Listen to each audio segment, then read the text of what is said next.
Assalamualaikum warahmatullahi wabarakatuh. Kami dari SMK Seri Nibong akan membentangkan satu projek Rasul Ulul Azmi yang dipelajari oleh murid tingkatan 3 subjek pendidikan Islam. Kami mendapati bahawa murid-murid sukar untuk menghafal nama Rasul Ulul Azmi serta cabaran yang dihadapi oleh Rasul Ulul Azmi. Dengan itu, kami menciptakan satu projek iaitu InMIM Tusi. Kenapa nama InMIM? Sebab I untuk Ibrahim, N untuk Nabi Nuh, M untuk Nabi Musa, I untuk Nabi Isa, dan M untuk Muhammad SAW. Ibrahim api, Nuh lama, Musa istana, Isa uji, Muhammad baling. Kenapa nama Tusi? Tusi bermaksud 2C. 2C ialah setiap pelajar perlu mengingat sekurang-kurangnya 2 cabaran bagi setiap Rasul Ulul Azmi. Jadi, cluenya ialah setiap Rasul mesti ada 2 cabaran. Kemudian, bagi Nabi Ibrahim kita ingat api, lama, istana, uji dan juga baling. Jadi Nabi Ibrahim cabarannya ialah dilemparkan ke dalam api hidup-hidup. Nabi Nuh berdakwah dalam tempoh yang lama iaitu 950 tahun. Nabi Musa membesar dalam istana Fir'aun. Nabi Isa diuji dengan tidak memiliki ayah. Dan Nabi Muhammad dibaling dengan batu oleh kaumnya. Jadi untuk cabaran yang kedua, semuanya adalah perkataan yang sama iaitu ancam. Diancam bunuh oleh kaumnya. Diancam bunuh oleh kaumnya. Melalui inovasi ini, pelajar dapat menyatakan 5 Rasul Ulul Azmi dengan tepat. Pelajar juga dapat mengingat nama menggunakan formula InMIM. Seterusnya, pelajar dapat menjelaskan 2 cabaran bagi setiap Rasul Ulul Azmi.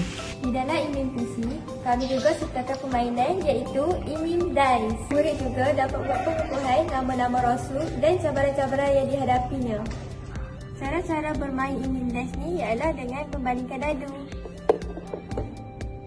Pemain perlu bergerak ke tempat seterusnya. Dapat soalan.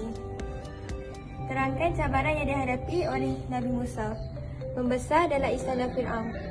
Selain mengukuhkan ingatan pelajar dengan InMIM Dice, kami juga menyediakan InMIM Card Dice. Cara permainannya sama seperti sebelumnya, tetapi dia mempunyai perbezaan, iaitu dengan membalingkan dadu, dapat nombor 5 dan cari mana nombor 5. 1, 2, 3, 4, 5 dan jentikkan pada kawasan tersebut. Dapatlah Nabi Muhammad SAW dan kita kena terangkan macam mana cabaran dia, iaitu Nabi Muhammad menghadapi baling, iaitu dibaling batu dan najis oleh penduduk Taif. Selepas membuat pembentangan ini kepada rakan-rakan kami dapati bahawa mereka lebih mudah faham dan lebih mudah ingat tentang Rasul-Rasul Ulul Azmi berkenaan dengan namanya dan juga cabaran yang mereka lalui. Tak percaya? Tengok ni.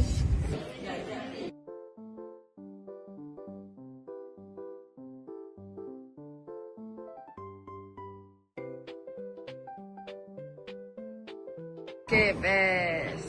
Allah Istana Isa Bibi Muhammad Oh. Bagaimana? 3 Yeay. Okay.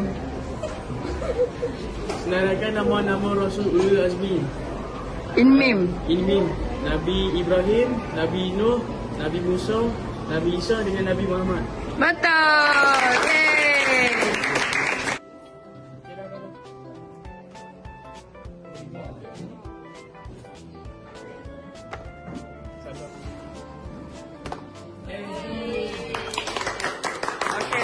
Kami telah mencipta kuis digital untuk meningkatkan kefahaman murid. Tengok ni.